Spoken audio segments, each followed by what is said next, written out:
We have quite a lot of testimonies from beneficiaries, the primary beneficiaries and the secondary beneficiaries. We have a case in Epworth where a young person, she was doing Form 3, and because of poverty, she decided to do transactional sex for her to be able to get some money. And then at the school, the Young for Real project was being implemented. And initially, her friend called her to join the project, and she refused. And upon realizing what her friend was now talking about in terms of being empowered with the knowledge around sexual reproductive health issues, around HIV, she decided to join the project. And now she tells us that she has let go of transactional sex. Now she's focusing more on her education, and she has become a champion who also talks to other young people with regards to being young for real and taking care of herself, taking care of her body, and ensuring that she makes the right choices and make the right decisions. And she is now focused on her schooling, and she says she wants to see herself through the career of her choice that she wants to do. She says she wants to be a medical doctor, and we are hopeful that with the direction that she's taken, she might actually get there. We also have case studies also from secondary beneficiaries, our parents and guardians, through the intergenerational community dialogues. Initially, it was unheard of, to have parents, community leaders, service providers, and young people sitting together under the same room or under a tree to discuss sexuality issues, to discuss sex.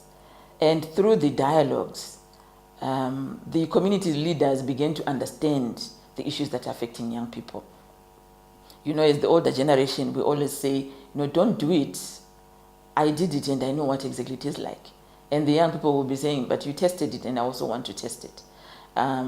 Given the dynamics, the changes that are happening in the environment that we live in, the older generation always finds it difficult to understand how the younger generation behaves.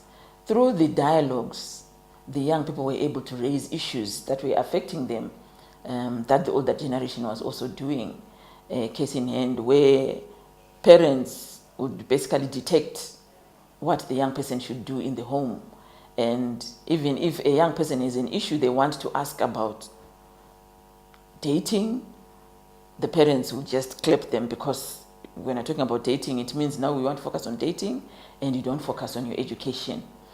Through the dialogues, the community leaders, the parents and the guardians began to understand what it means to be a role model, because young people were also saying, our parents are not leading by example.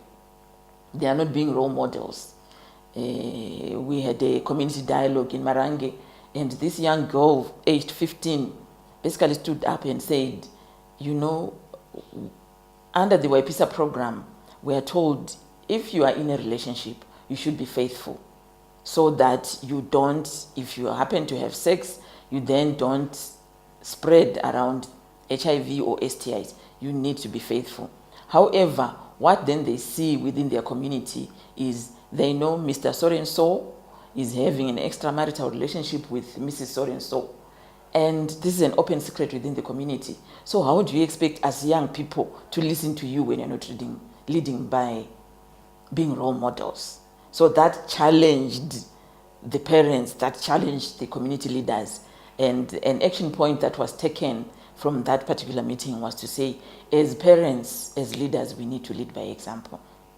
And the chief from that area actually came back to us and said, wow, this was really, really useful, because sometimes we think young people do not see what is happening in the communities. And this has opened our eyes, in the sense that young people actually see everything that is happening in the communities, and they actually follow what is being done by the adults within their communities. The communities are appreciating the projects in the various districts, in Chivi, in Bubi, in Marange, and in Epworth.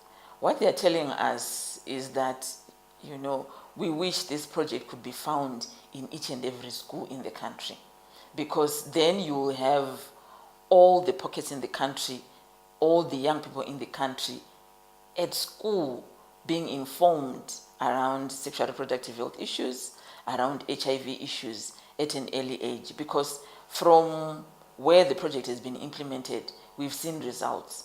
We've seen young people who, from the start of the project, knew very little around sexual reproductive health, knew very little about their own bodies, and did not know what it means to be responsible.